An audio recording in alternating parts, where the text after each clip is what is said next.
Dear students, you must have been tired enough as we have already entered into lockdown 4. But still, I am trying to reach you, taking your remaining part of the poem. We have already covered, explained, and discussed two stanzas of this particular poem. Let me make it you very clear about the poem. As we have already discussed the helplessness of the tiger in the confinement of the zoo. In our earlier class, we have discussed about the nature of the tiger, how a tiger feels helpless in a confinement in a place like zoo, and how a tiger feels free in its natural environment, in its natural habitat.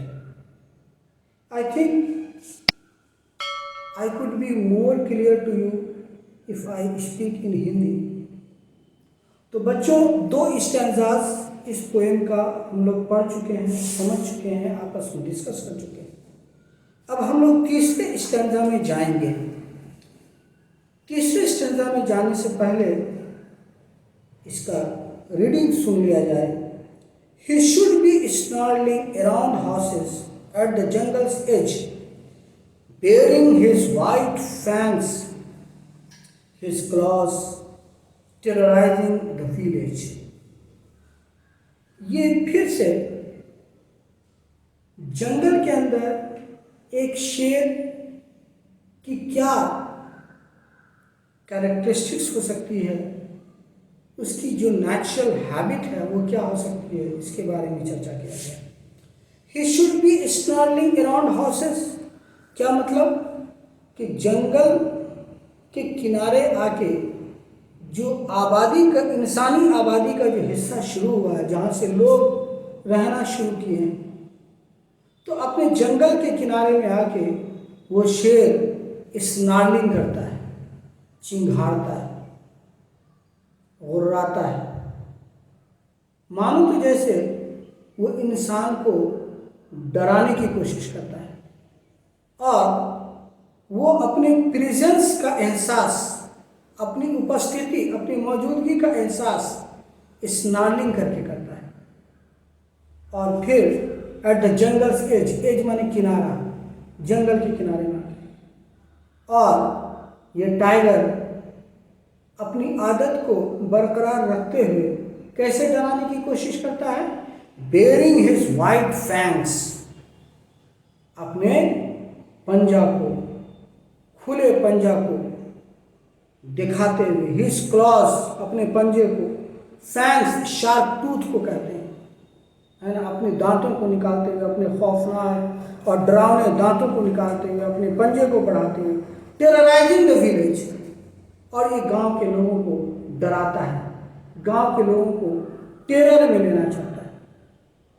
अब आइए इस poem में कैसे poetic devices use हुए.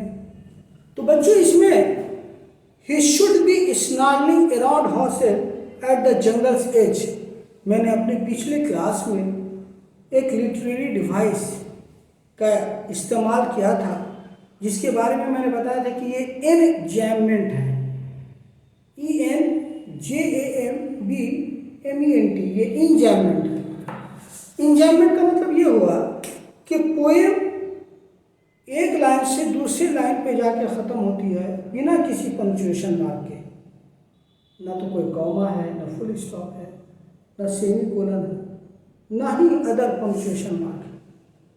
तो आप देखिए, he should be snarling around houses at the jungle's edge, बच्चों ये enjambment, this is enjambment, this is one of the literary devices which poet used in order to express his ideas. अब हम देखें यहाँ पे फैंक्स के मतलब, snarling के मतलब क्या है? Warning sounds made by animals, चाहे वो रोरिंग हो, चाहे ग्रॉलिंग हो, चीखना, चिल्लाना, चिंघाड़ना, गुर्राना, और बेयरिंग माने खुला रखना, uncovered, white fangs, sharp tooth of animals, fangs शेर के दांतों को कहा गया है जो बिल्कुल उजला है, जो बिल्कुल सफ़ेद। और जाहिर सी बात है, अगर अच्छा खासा इंसान भी अगर अपने दांतों को बाहर निकाल ले तो देखने में कितना बुरा लगता है। अगर वो खिलखिला करके हंसे तब तो कोई बात नहीं, लेकिन अपने दांतों को अगर निकाल ले गुस्से में या किसी और वजह से तो कितना बुरा लगता है। और ये टाइगर जो कि सिंबल ही है फेरोसिटी का, सिंबल ही है फियरनेस का, डरावनापन का, तो ये जब दांतें निकाल ले तो देखने वाले को कैसा लगेगा। हिज क्लॉज, और अपने पंजे को भी निकाले हुआ है। टेरराइजिंग द विलेज, और गांव के लोगों को डरा रहा है। देखिए यहाँ पे एसोनेंट्स का इस्तेमाल किया गया है, use of vowel sound O in the first line. आप देखिए, शुड, अराउंड, हाउसेज, यहाँ पे आप देखें तो वॉवेल ओ का इस्तेमाल हुआ है। शुड में ओ है, शुड, आप आगे देख लीजिए, शुड, अराउंड, हाउसेस, आप देख रहे हैं। आप ये देखिए, ओ का इस्तेमाल यहाँ, ओ का इस्तेमाल यहाँ, ओ का इस्तेमाल हुआ।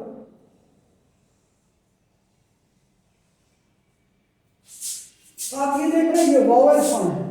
जब एक पोएम की एक लाइन में जो वॉवेल साउंड का बार बार इस्तेमाल हो तो उसे हम एसोनेंस कहते हैं। उसके बाद आप देख लीजिए, यूज ऑफ आई, जैसे बेयरिंग में आप देख लें, बेयरिंग, हिज, वाइट, फिर हिज, आप देखिए बेयरिंग में। इस स्टैंजा की चौथे लाइन में आप देखें, इस स्टैंजा के आप चौथे लाइन में देखें, बेयरिंग, हिज, वाइट, फिर आप देखें हिज का इस्तेमाल हुआ, तो ये आई का इस्तेमाल हो रहा है, आप देखें। तो पोएम की एक लाइन में वोवेल साउंड के रिपीटेशन को एसोनेंट्स कहते हैं। और आप देखिए इसमें कॉन्सोनेंट यानी कि कॉन्सोनेंट साउंड की आवाज़ आप देख लीजिए, तो use of consonant sound S हुआ है इसमें, यूज ऑफ कॉन्सोनेंट साउंड इसमें एस हुआ है। अब आप जैसे देखें कि हिज, फैंक्स, हिज, क्लॉज, तो हिज में देखिए एस का इस्तेमाल हुआ है, फैंक्स में एस का इस्तेमाल हुआ है, फिर दोबारा हिज में एस का इस्तेमाल हुआ है, फिर क्लॉज में एस का इस्तेमाल हुआ है। तो ये यूज ऑफ कॉन्सोनेंट्स। अब जैसे देखिए एक नया लिटरेरी डिवाइस जो कि 9th में भी हमने डिस्कस किया था, जिसको आप देखिए कि जब पोएम की एक लाइन में कोई ऐसा वर्ड जो साउंड से रिलेटेड हो, पोएम की एक लाइन में कोई ऐसा वर्ड जो साउंड से रिलेटेड हो, उसको ओनोमोटोपिया कहते हैं। ओनोमोटोपिया, प्रोनाउंसिएशन इसका यही है, ओनोमोटोपिया। ऐसे याद रखने के लिए स्पेलिंग के लिहाज से आप इसको ऐसे कह सकते हैं, याद करने के लिए। वैसे कहना सही नहीं होगा क्योंकि उसका एक्चुअल प्रोनाउंसिएशन वो नहीं, ओनोमोटोपोइया, ओनोमैटोपोइया, पोइया नहीं कहेंगे, लेकिन याद करने के लिए, क्योंकि यहाँ पे POEIA है, POEIA है, पोइया। पोइया कहा नहीं जाता है, लेकिन याद रखने के लिए, क्योंकि थोड़ा सा इसका स्पेलिंग अनयूजुअल है, थोड़ा टफ है ना, ऐसे इसको कहेंगे ओनोमोटोपिया, ओनोमोटोपिया। तो आप जैसे देखिए स्नार्लिंग वर्ड का इस्तेमाल हुआ, ये साउंड वर्ड है, तो ये ओनोमोटोपिया है। Now come to the fourth stanza of this poem. The fourth stanza of this poem is, now I am going to read before you. But he is locked in a concrete cell, his strength behind bars, stalking the length length of his cage ignoring visitors.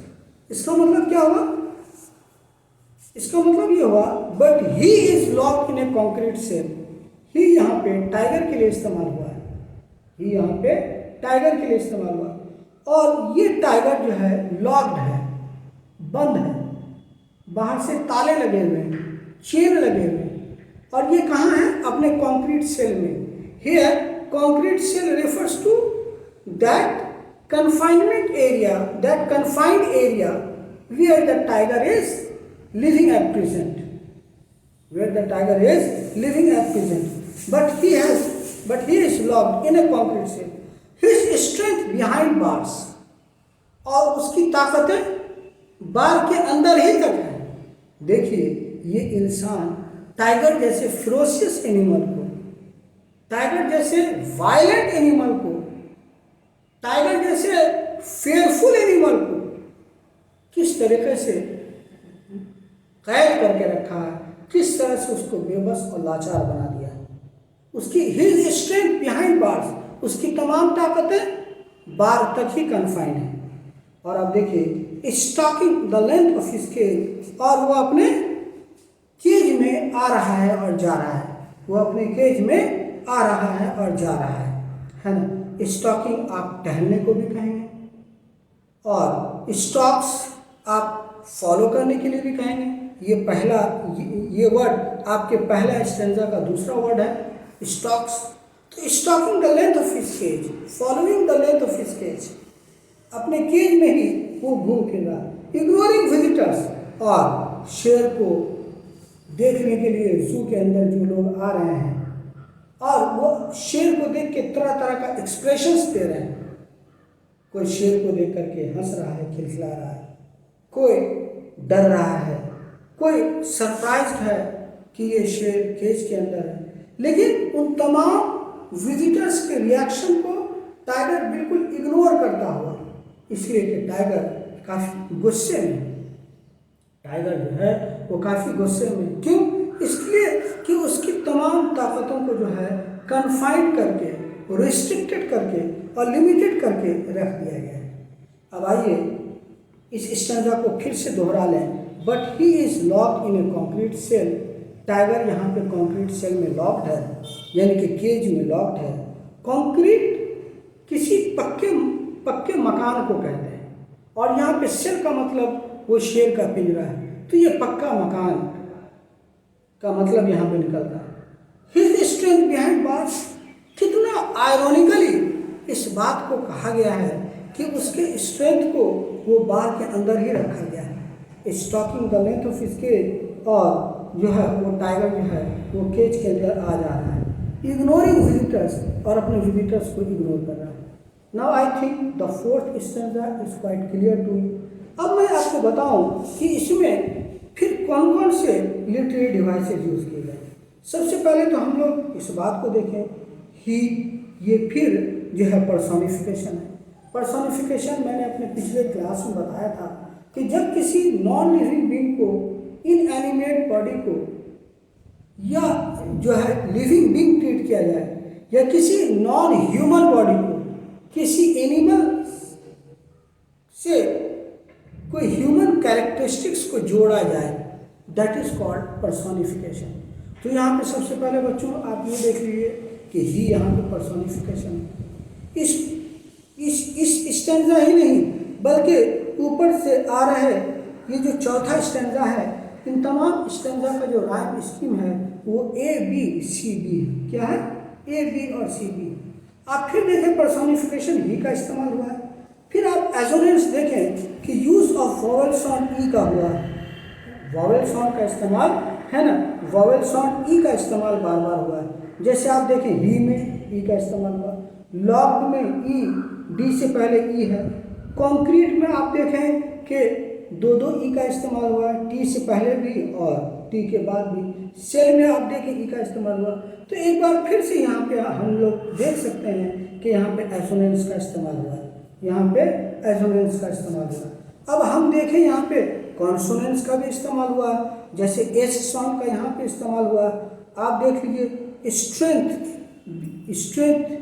His ass का इस्तेमाल हुआ है, string में फिर S का इस्तेमाल हुआ, bars में फिर एस का इस्तेमाल हुआ, तो यहाँ पे कॉन्सोनेंट साउंड का इस्तेमाल हुआ। अब ऑलिट्रेशन देखें, ऑलिट्रेशन क्या है कि जब पोएम की एक लाइन में एक साउंड वर्ड बार बार आए, 2 बार भी आ सकता है, 3 बार भी आ सकता है, तो ये साउंड के इफेक्ट को क्रिएट करने के लिए किया जाता है। तो अब यहाँ पे देख लीजिए बिहाइंड बार्स, तो यहाँ पे ये ऑलिट्रेशन, बिहाइंड से पहले भी बी है और बार्स से पहले भी बी है। तो आप ये देखिए कि ऑलिट्रेशन का इस्तेमाल हुआ। ऑलिट्रेशन वो लिटरेरी डिवाइस है कि जब पोएम की एक लाइन में पोएट किसी वर्ड को इस्तेमाल करे और वो एक ही साउंड वर्ड से शुरू होता हो, तो दैट इज कॉल्ड ऑलिट्रेशन। तो बच्चों यहाँ पे ये जो है ऑलिट्रेशन का इस्तेमाल हुआ है। Now come to the last stanza of this poem. He hears the last voice at night, the patrolling cars, and stares with his brilliant eyes at the brilliant stars। और यहाँ पे देखिए कि फिर से ही का इस्तेमाल हुआ है, फिर से टाइगर को पर्सोनिफाई किया गया है। He hears the last voice at night, वो टाइगर कंक्रीट सेल के अंदर जू में है और जू के अंदर पेट्रोलिंग कार्स चल रही है, जू के बाहर के हिस्से में भी पेट्रोलिंग कार्स चल रही है। जैसे आजकल पेट्रोलिंग जीप चलती है पुलिस की, पेट्रोलिंग कार चलती है पुलिस की, शहर के लॉ एंड ऑर्डर को मेंटेन करने के लिए लॉकडाउन में, कि इस लॉकडाउन का वायलेंस तो नहीं हो रहा है, कहीं पे ऐसा तो नहीं है कि लोग सोशल डिस्टेंसिंग को फॉलो नहीं कर रहे हैं। तो ऐसी गाड़ियाँ या ऐसे लोग जो टहलते हैं निगरानी बरतने के लिए, लॉ एंड ऑर्डर को मेंटेन करने के लिए, उसको आप पेट्रोलिंग कर सकते हैं। क्या कह सकते हैं? पेट्रोलिंग, पेट्रोल कर रहे हैं। तो ही hears the last voice at night, the patrolling cars. अब ये पेट्रोलिंग कार्स, अब देखिए ये टाइगर केज के अंदर में रह करके पेट्रोलिंग कार की आवाज़ को सुन रहा है, उस गाड़ी के चलने की आवाज़ को सुन रहा है। And stairs with his brilliant eyes, और टाइगर की आंखों को क्या कहा गया है? Brilliant eyes. ब्रिलियंट आइज का मतलब चमकदार आंखें। शेर की आंखों में चमक होता है, बिल्ली की आंखों में चमक होता है, गैजेल की आंखों में चमक होता है। गैजेल लोमड़ी के ही से ही मिलता जुलता एक जानवर है, हाइना लोमड़ी से ही मिलता जुलता एक जानवर है, लोमड़ी की आंखों में चमक होता है। तो एंड स्टीयर्स, और घूरता है उस आवाज़ की तरफ और बाहर देखने की कोशिश करता है अपनी ब्रिलियंट आइज से, अपनी चमकदार आइज। और कितनी खूबसूरती से पोएट लेस्ली नॉरिस ने इस बात को कहा है, एट द ब्रिलियंट स्टार्स, और चमकते हुए स्टार्स को देखता है। यहाँ पे टाइगर की बेबसी और लाचारी को दिखाया जा रहा है। यहाँ पे टाइगर अपने केज के अंदर है, और एक बार फिर से मैं आपको बताऊं कि टाइगर काफ़ी बेबस है, काफ़ी लाचार है। टाइगर काफ़ी बेबस है, काफ़ी लाचार है। वो आखिरी आवाज़ पेट्रोलिंग कार्स का सुनता है रात में, और फिर अपनी चमकती हुई आंखों से चमकते हुए तारों को देखता है, घूरता है, और अपनी बेबसी और लाचारी पे मानो तो जैसे अंदर ही अंदर फ्रस्ट्रेटेड है, अंदर ही अंदर जो है वो काफ़ी डिसअपॉइंटेड है, काफ़ी जो है वो डिप्रेशन में। अब हम लोग फिर यहाँ पे हम लोग पोएटिक डिवाइस का चर्चा करेंगे। ही hears the last voice at night. अब देखिए ही पर्सोनिफिकेशन, ही यहाँ पे पर्सोनिफिकेशन, और यहाँ पे हम लोग जो है ही यहाँ पे पर्सोनिफिकेशन है, और एट द सेम टाइम ही और हियर्स, आप देखिए कि दोनों वर्ड एक दूसरे के बगल में है, एक के बाद एक इस्तेमाल हुआ, दोनों में एच कॉन्सोनेंट्स वर्ड है, एच जो है वो कॉन्सोनेंट वर्ड है, और जब 2 कॉन्सोनेंट वर्ड इस्तेमाल हो पोएम की एक लाइन में तो उसे हम ऑलिट्रेशन कहते हैं। तो यहाँ पे ऑलिट्रेशन का इस्तेमाल है। अब अगेन मैं आपको बताऊं कि यहाँ पे फिर से इंजैम्पमेंट है, एक लाइन जो शुरू हुआ है दूसरे लाइन पे फुल स्टॉप पर ख़त्म होता है, and stairs with his brilliant eyes at the brilliant stars. बच्चों ये अगेन इंजैम्पमेंट है। मैं आपको बताऊं कि यहाँ पे फिर विथ हिज ब्रिलियंट, ये आई का इस्तेमाल 3 जगह हुआ है, तो ये फिर से एसोनेंस है। विथ में आई का इस्तेमाल हुआ है और हिज में इस्तेमाल हुआ, ब्रिलियंट में आप देख लें 2 बार आई का इस्तेमाल हुआ है। तो बच्चों ये एसोनेंस है, ये एसोनेंस है। पेट्रोलिंग का मतलब मैंने घूमना बता दिया था, और इस पोएम का राइम स्कीम फिर से मैं बताऊँ आपको कि ए, बी और सी, बी। ये जितने भी ये पोएम ये कंसिस्ट है 5 स्टेंजा में, और 5 स्टेंजा का राइम स्कीम जो है वो सेम है, A B C B, A B और सी बी। ये हर स्टेंजा का यही राइम स्कीम। एक बार मैं फिर आपसे बताऊं कि इस पोएम में शुरू में ही कहा गया है कि इस पोएम को देख करके बताएं कि कौन जो है वो जंगल के बारे में कहा गया है कि टाइगर का जंगल में क्या एटीट्यूड है, टाइगर का जंगल के अंदर क्या बिहेवियर है, और उसी टाइगर का जो है वो केज के अंदर क्या बिहेवियर है। तो आप देखिए उसके बिहेवियर के अकॉर्डिंगली इस स्टेंजा के बारे में कहा गया है कि कौन सा स्टेंजा जंगल के बारे में कहा गया है और कौन सा स्टेंजा केज के बारे में कहा गया है। तो पहला स्टेंजा जो है वो जंगल के बारे में, पहला स्टेंजा जो है वो केज के बारे में कहा गया है, पहला स्टेंजा केज के बारे में कहा गया है। दूसरा स्टेंजा जंगल के बारे में कहा गया है, तीसरा स्टेंजा भी जंगल के बारे में कहा गया है, चौथा स्टेंजा सेल के बारे में कहा गया है, केज के बारे में कहा गया है, और 5वां स्टेंजा भी केज के बारे में ही कहा गया है, 5वां स्टेंजा भी केज के बारे में कहा गया है। Now let's sum up the whole poem at a glance. एक बार मैं फिर से पढ़ दूं, पोएम क्या है? He stalks in his vivid stripes the few steps of his cage. Tiger cage के अंदर टहल रहा है। टाइगर कैसा नजर आ रहा है? विविड स्ट्राइप, उसके ब्राइट कलर नजर आ रहे हैं जो उसके बॉडी पे हैं। On pads of velvet quite in his quiet red, और टाइगर का जो पैड है, पाँव के जो पैड है वो काफ़ी नरम और मुलायम है, जब चलता है तो कोई आवाज़ नहीं आती है। लेकिन अभी जो टाइगर का जो एटीट्यूड है, उसका जो अभी स्टेट ऑफ माइंड है वो काफ़ी गुस्से में, क्वाइट पेज, बहुत गुस्से की हालत में। इसे मैंने आपको बताया था कि ये जो है क्वाइट रेज ये ऑक्सीमोरन है। जब 2 कंट्रास्ट में एडजेक्टिव इस्तेमाल हो, ऑक्सीमोरन मैंने बताया था आपको याद होगा ऑक्सीमोरन। अब now let's come to the second stanza.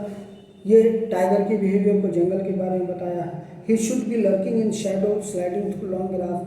अगर यही टाइगर जंगल में रहता तो लंबे लंबे घासों के दरमियान छुपा रहता और हल्का हल्का आगे बढ़ता। नियर द वाटर होल, किसी पानी के झील के किनारे वो रहता। वेयर प्लम्प डेयर पास, और वो जो है किसी प्लम्प डेयर के इंतज़ार में रहता कि जैसे ही वो आएगा तो वो उसको खाएगा, वो उस पर अटैक करेगा। और बेसिकली यहाँ पे डियर को प्रे कहा गया है, और यहाँ पे टाइगर जो है वो प्रीडेटर है। Now come to the third stanza. अगर यही टाइगर जंगल में रहता तो जंगल के किनारे आकर के, जहाँ पे से इंसान की आबादी शुरू होती है, उसके मकान शुरू होते हैं, मोहल्ले शुरू होते हैं, कॉलोनी शुरू होते हैं, बस्तियाँ शुरू होती हैं, वहाँ पे आता, चिंघाड़ता और काफ़ी सख्त आवाज़ निकालता। और ये टाइगर इंसान को किस तरह से डराने की कोशिश करता? अपने वाइट फैंग्स को निकाल के, अपने क्लॉज को निकाल के गांव वालों को डराने की कोशिश करता। लेकिन अफसोस, हाय अफसोस कि वो but he is locked in a concrete cell. Tiger जो है वो केज में बंद है। हिज स्ट्रेंथ बिहाइंड बार, उसकी तमाम ताकतें बार के अंदर ही कन्फाइंड है, उस केज के अंदर ही कन्फाइंड है। Stalking the length of his cage, और वो केज में ही टहल रहा है, घूम रहा है। इग्नोरिंग विजिटर, और जो लोग उसको बाहर से देख रहे हैं उसको कम्प्लीटली इग्नोर कर रहा है कि भला इनसे हमको क्या मतलब। टाइगर तो बेचारा अपने ही काफ़ी डिस्ट्रेस में है और वो काफ़ी डिसअपॉइंटेड है। उसके बाद टाइगर की एक और एक्टिविटी को बताया गया कि ये टाइगर अपने आप को कितना बेबस और लाचार महसूस कर रहा है। He hears the last voice at night, और आखिर में रात में आखिर आवाज़ रात में आखिर आवाज़ सुनता है, वो पेट्रोलिंग कार्स की आवाज़ होती है। And stairs with his brilliant eyes at the brilliant star, और अपनी चमकदार आंखों से चमकदार तारों को देखता है और जो कि उसकी बेबसी को शो करता है। Okay students, this is how we have finished this poem a tiger in the would.